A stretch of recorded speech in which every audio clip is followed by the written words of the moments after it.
Hello, and welcome to Mrs. Bell's Sweet Treats and More. This is my YouTube channel. Today is Monday, and this is Monday Moments. Well, I am a fall person. I absolutely adore fall.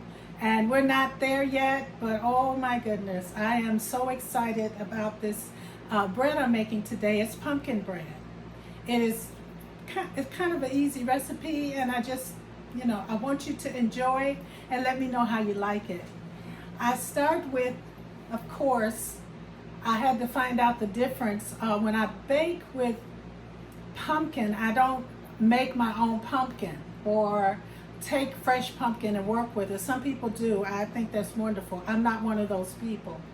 So when you go to get pumpkin for this particular recipe, make sure you get either pumpkin puree or pumpkin 100%. Don't get the pumpkin pie mix because it has sugar and stuff in it, and it won't work here. So unless you're just really good, if you have worked it and it works, have at it. So I had to find some 100% pumpkin, pure pumpkin in a can, and this is going to be a can-ish kind of thing. So I'm starting off with my sugar, and I'm going to add my eggs, and of course the recipe will be in the link. So I'm going to get started. I don't know about your weather, but I'm really enjoying the way that mine is feeling. So I'm going to add, I already have some sugar in here, and it's just granulated sugar. And then I have some eggs, and I'm gonna use a larger bowl. I don't like wearing egg. And I start with my ingredients, usually room temperature. So I'm gonna just give them like a scramble.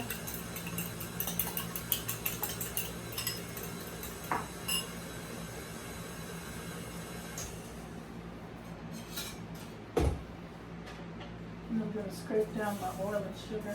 It's not really looking like a bunch of nothing.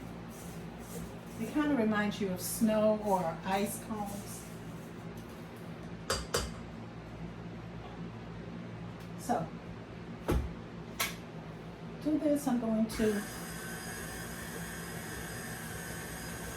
put my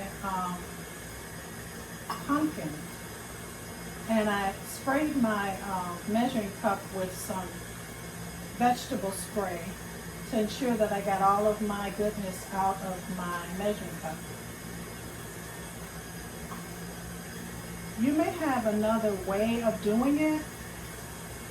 Please share with me. I'd love to add that to my recipe. So, I'm going to just take a moment and put that pumpkin with that egg. Get them socializing together.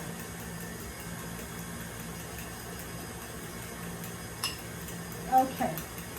And then I'm going to add, and this is optional, some vanilla flavoring.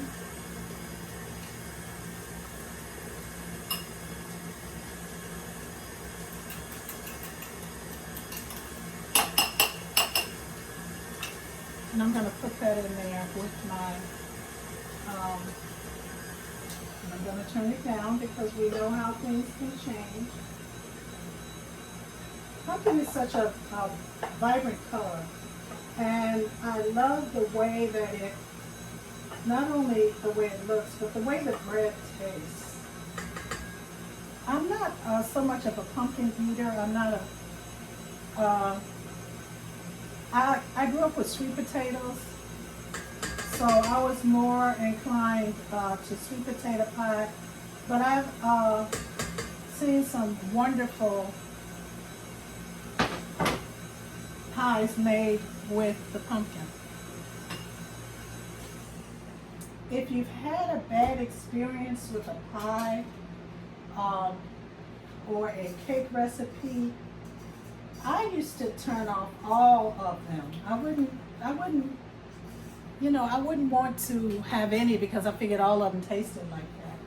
But I since have learned that I'll try it unless I know that it's definitely going to be one that I don't like if it's a particular recipe.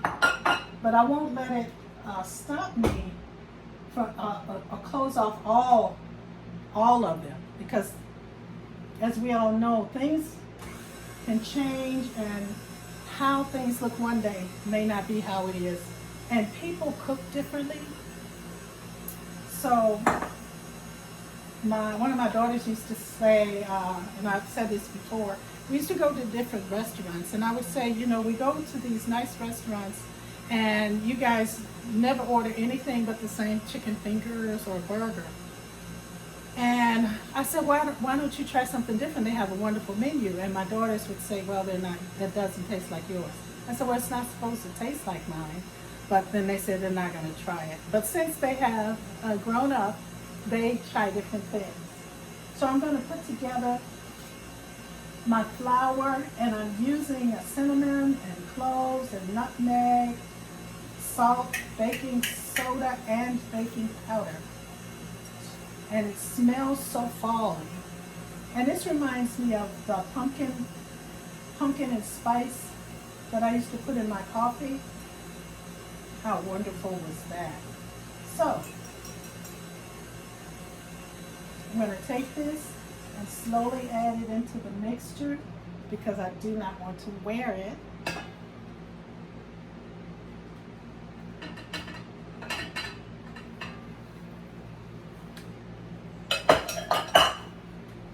And I'm going to do a little stir, and I'll be back while it's incorporated.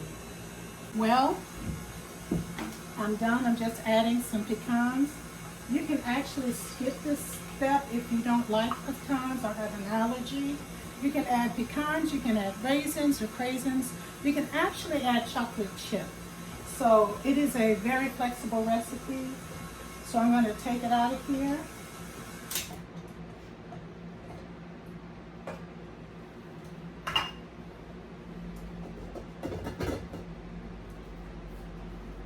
Do a little stir.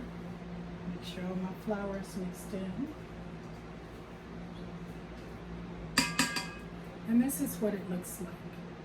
It is a beautiful color. So I'm going to put it in a bread pan. You can actually put it in a flat pan. You can put it in a regular cake pan. You can put it in a square or a single layer. It's up to you.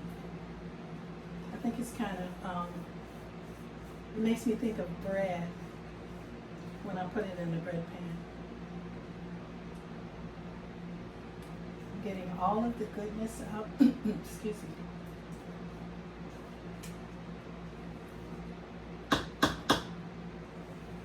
And I'm going to put it in the oven, 350 for about 45 minutes. I'll know when it's done when I put a fork in it. You can use a fork or a knife or toothpick. And I'll be back with you.